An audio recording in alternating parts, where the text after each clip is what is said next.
a model can produce a flawless sentence from a broken information environment. That is the dangerous part. The failure no longer looks like nonsense. It looks like confidence. Teams keep polishing prompts, adding instructions, and upgrading models, while the real bottleneck sits one layer earlier. What evidence entered the context? Which source was treated as authoritative? What was missing? And what should have been ignored? The next durable AI skill is not asking better questions. It is constructing the temporary world the model is allowed to reason inside, because once the wrong facts enter that world, better language only makes the error far more persuasive. A research analyst is preparing a market entry recommendation. She has interview notes from sales teams, internal strategy documents, competitor reports, pricing spreadsheets, and live market data. She feeds everything into an AI system and asks for a board-ready conclusion.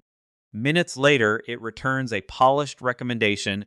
Enter the market quickly, lead with a low-price offer, and target mid-sized customers. First, the argument is coherent.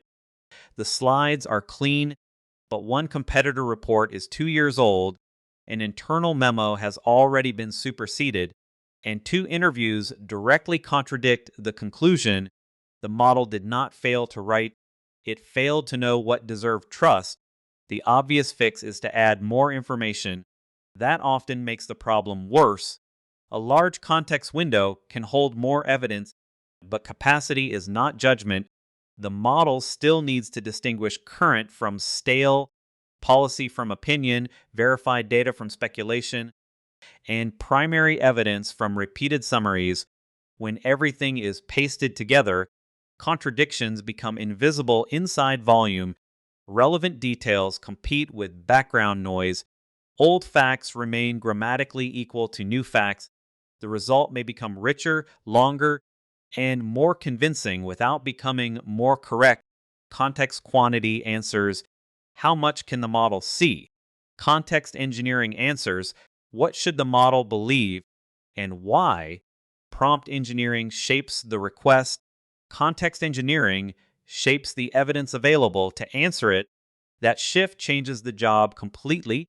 Instead of writing one heroic instruction, you design a runtime process that selects sources, ranks authority, compresses material, preserves provenance, labels uncertainty, and forces verification where the stakes are high. The prompt still matters, but it becomes one component inside a larger system. A useful mental model is simple.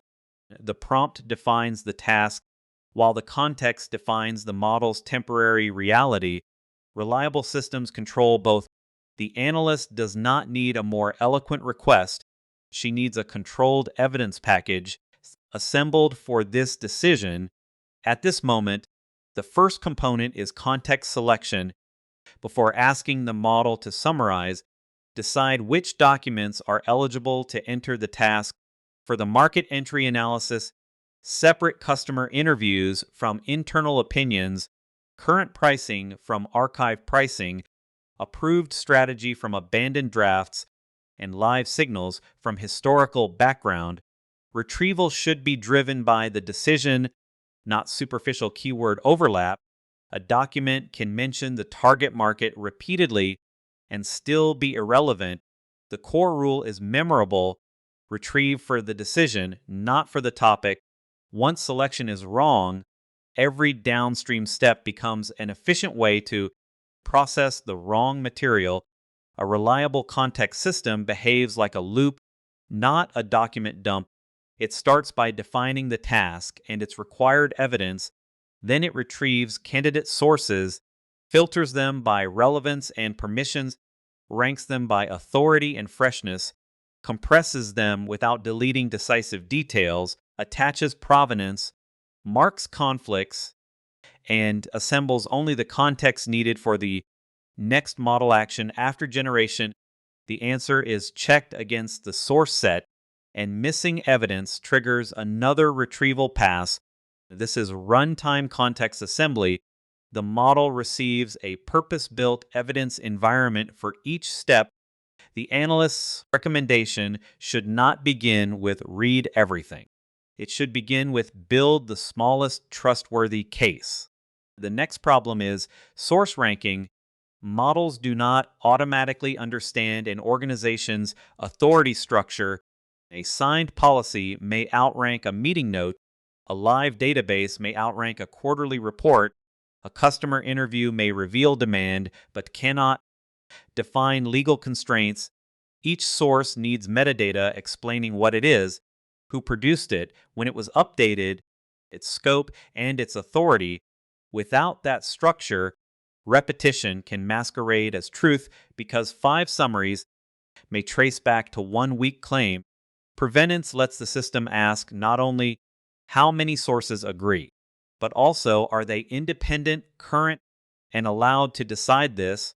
Even trusted sources may not fit the working context, so systems compress them. But summarization is not neutral. It can erase exceptions, confidence levels, dates, and disagreement, the details that determine whether a recommendation is safe. Compression preserves decision-critical facts, not just the theme. For the analyst, customers prefer lower prices is weaker than 3 of 9 mid-market interviews preferred lower entry pricing, while enterprise buyers prioritize compliance. Compression should reduce tokens without flattening evidence. Most workflows try to resolve contradictions too early. That creates false certainty. If one internal report says demand is rising, while fresh sales interviews show hesitation, the system should not average them into a smooth sentence. It should preserve the conflict, label each source, and ask what would explain the difference. Perhaps the report covers a broader segment. Perhaps the interviews are newer. Perhaps both are true under different conditions. Uncertainty is not a defect to hide. It is information to route. A trustworthy answer can say, the evidence supports entry, but pricing remains unresolved. The moment a system turns disagreement into confidence, it stops assisting judgment and starts manufacturing it. Current data is another layer of context, but latest is not universal. Different facts expire at different speeds. Product pricing may change weekly. Regulation may change slowly but carry severe consequences. Customer sentiment may shift by segment. Company strategy may change when leadership approves a new plan. Context systems need freshness rules by source type, acceptable age, required update checks, and conditions that force live retrieval. The analyst's outdated competitor report should have been flagged before generation, not noticed after the board meeting. Freshness is not a timestamp in the interface. It is a policy deciding whether evidence remains usable. Memory creates a similar trap. Persistent memory can make AI feel informed, but old preferences, assumptions, and project facts can leak into new decisions. A useful system separates stable memory from task memory and temporary working context. Stable memory holds durable facts with clear ownership. Task memory tracks decisions and open questions for one project. Working context contains only what the current step requires. The analyst's previous assumptions should not silently shape a new country recommendation unless explicitly retrieved and revalidated. Memory should reduce repeated work, not preserve outdated beliefs. The safest memory is not the largest. It has boundaries, provenance, and expiration. Operationalizing this does not require a perfect platform. Start with a context contract for each important workflow. Define the decision, required evidence, authoritative source types, freshness thresholds, permission boundaries, uncertainty labels, and verification checks. Log which sources were retrieved, which were excluded, and which claims supported the final answer. Evaluate context quality separately from model quality. Was the right evidence selected? Were conflicts preserved? Did compression remove a critical exception? Could every important claim be traced back? For the analyst, this turns a vague request into an auditable process. The recommendation is no longer trusted because it sounds polished. It is trusted because the evidence path can be inspected. Models do not reason over reality. They reason over the version of reality placed in context. That version can be current or stale, precise or noisy, traceable or impossible to audit. Context engineering controls what the model knows, trusts, questions, and must verify before acting. Prompting asks for an answer. Context engineering builds the conditions under which an answer deserves belief. The skill is not filling the window, it is governing the evidence inside it.